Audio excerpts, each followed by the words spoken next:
on TikTok. How do we find a private hard money lender? Okay, so the question is, how do you find a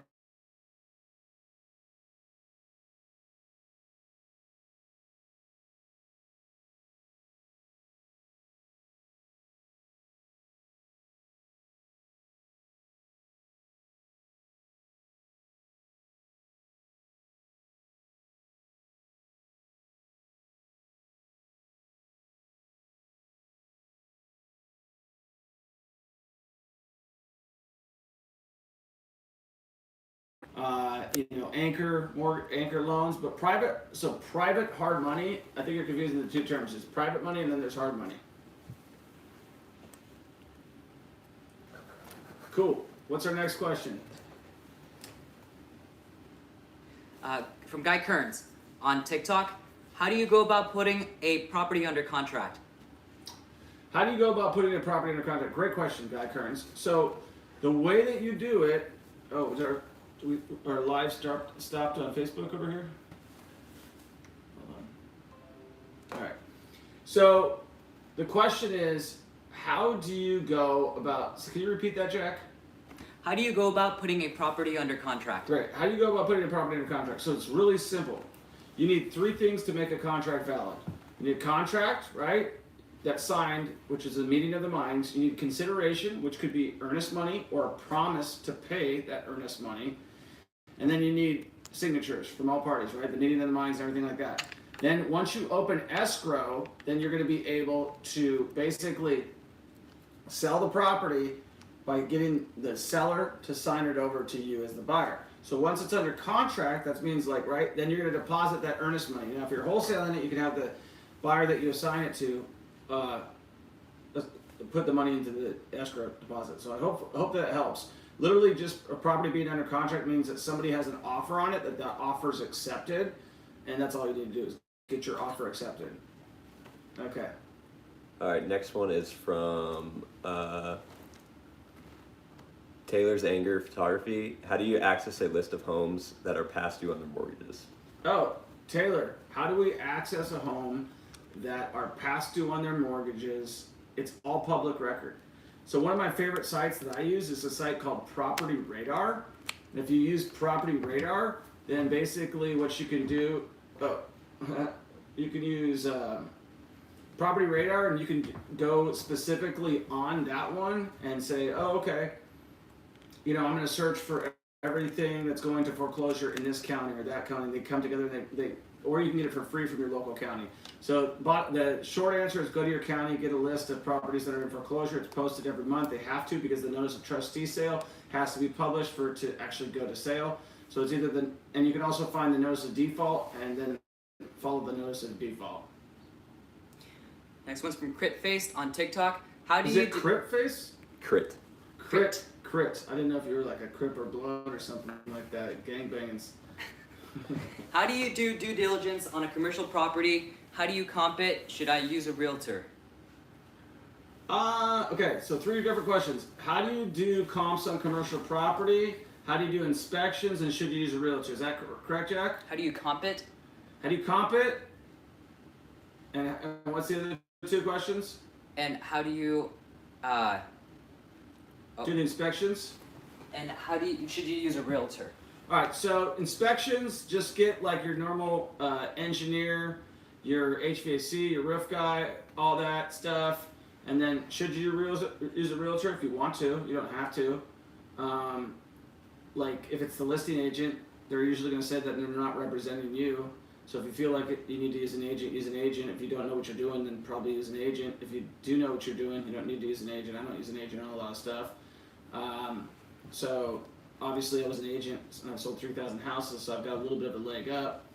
So, and in terms of how do you comp it, a commercial property is not based on comps, it's based on what is called a cap rate. And so it's based on the similar properties in that particular specificity, meaning like storage or multifamily, all different. Office different, this one different. So whatever it is, like if it's office, if it's multifamily, and then if it's in that area, what is the cap rate going for that area, and then what is the NOI, and then you multiply that of the cap rate, and you're gonna get the value of the property. And again, guys, if you guys want a free book, we have a free book. If you just go to my Instagram, you go to my Facebook, we got the link up there on Amazon. You can get a free book for the Millionaire Mentorship book. And again, coaching, if you want to schedule a strategy call, you're like, hey Troy, I like what you're saying here. I want to actually schedule a strategy call where I can get private coaching. Then hit us up at troykearns.com and click on our link and we'll schedule a strategy call with you. Next one's from Pat's Cherson. Troy, have you been drinking on Instagram? Have I been drinking? I'm drinking water right now. Next one's from Fabian Vale 1 on Instagram. What would you do after building a single family home with your own money? Rent it and get mortgage on it to pay yourself back to keep investing, or keep renting it and then sell? So if I built my own single family house, what would I do? Well, I'm just doing that right now. So the first thing I'm gonna do is I'm gonna refinance it, take all my money out. And then what I'm gonna do is once that's done, I'm going to go and, take that money and put it elsewhere and make it work for me and live in it, right? Now, if you're not living in it, then my suggestion is if you built a new house, don't put renters in it, sell it, make a profit, move on. What's next? How much time we got, guys? 10 minutes. 10 minutes. All right, 10 minutes. You got 10 more minutes, guys. Next one's from Samuel Hennon on Instagram. What's your strategy on flipping houses in a cooling market?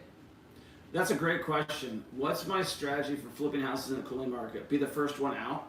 So like when you're pricing the properties, you want to when it was going hot, I was pricing it on the trend, and the trend is going up. So I'm going to price it a little bit higher than everybody else.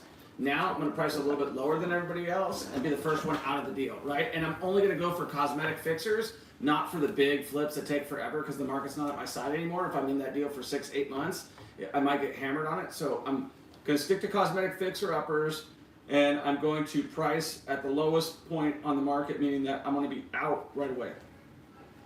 What else, guys? Next one's from user9502 on TikTok. User9502, change your name so we know what you are. Scenario: 650K, 5 units, current cash flow is 4,700 and needs work. The building appraised 600K. Rental income, not cash flow. I don't understand that question. I'm sorry. So the question is, scenario, property's worth 650, appraised for 600 and doesn't cash flow. Don't buy it.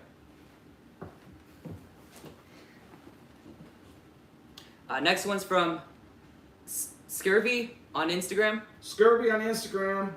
What's going on, Troy? How do you feel about wholesaling on market properties, or rather purchasing on market properties from wholesalers? Right, so we call that a daisy chain when you're buying a property from a wholesaler.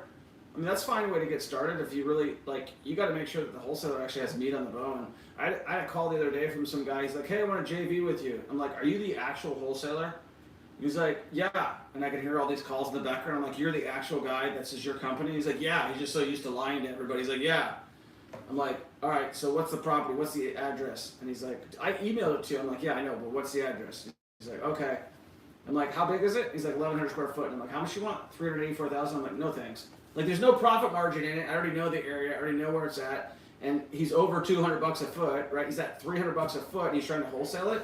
So if you have somebody who doesn't know what the hell they're doing and leave a lot of meat on the bone, absolutely do a daisy chain and sell it to your buyers list. But more importantly, know how to negotiate and buy deals the right way. And don't lock up deals that you're never going to be able to sell. It's a waste of time and energy for everybody. Next one's from Genishow1 on TikTok. Any advice for a real estate agent? Where to start investing on real estate? Advice for a real estate agent? Well, I'm glad you asked the question. So my biggest advice as an agent is stop thinking like an agent, right? Like when you go in, you're thinking commissions. And if you got a motivated seller and they're like, yeah, I just want to get out of this house. I don't want nothing to do with this house anymore. I just need to get done with it. Don't be like, oh, cool, I can sell this house. Be like, I'd like to make you an offer, sir. I'd like to make you an offer on your property right now. Versus like, I need to sell this house. I got to sell this house, and I'm thinking about a commission. So my biggest advice for if you're a realtor and you're trying to be an investor is think like an investor and don't think like a realtor because you're gonna miss opportunities. Cool. Guys, you got more? Okay, cool. Guys, appreciate your time. We are done with the live. If you guys want to get a free book, go to my Facebook group and sign up. It's a free Facebook group. Sign up there, and if you want to get a copy of that, actually, to get started in investing in real estate, you're looking for a coach, go to troykearns.com, sign up for our coaching program. If you're looking for anything else, we've got it all on the socials. It's all free. We'll check out the next one. Peace. Cool.